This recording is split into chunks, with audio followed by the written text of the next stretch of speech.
Now, Bob, we just talked about animals in heaven, and it almost sounds like time is existing in heaven.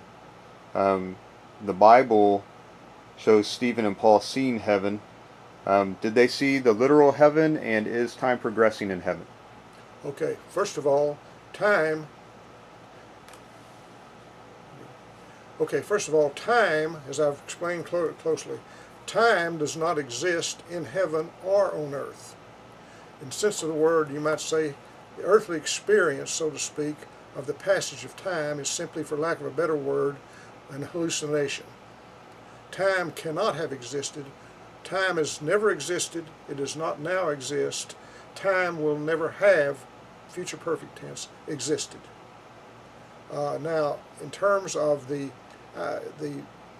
perception that Paul had of the third heaven, of Stephen seeing the image of Christ standing by the God the Father in heaven, and the images that the Apostle John saw on the Isle of Patmos. These things that he saw, as I brought this out a little bit earlier in one of my other lessons.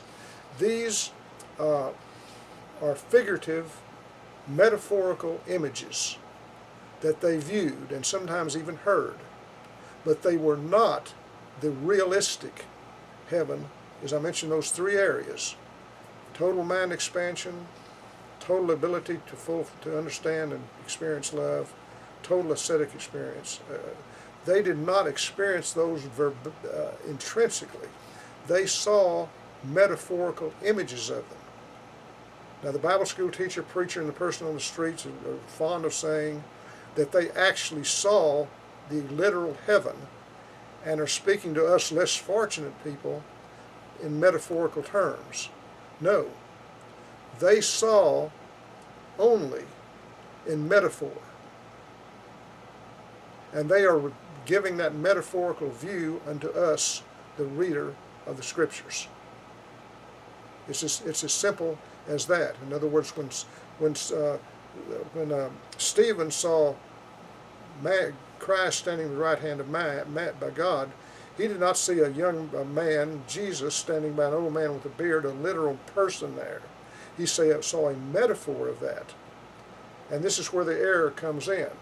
The people today who claim that they have gone into a heavenly abode as a child or adult or whatever, interestingly enough, not into hell, but as it speaks of most people going there, but into heaven, they're speaking to give them. I'm not trying to say what they're saying is a hoax. I'm simply saying they may have been granted a metaphorical vision of what heaven is.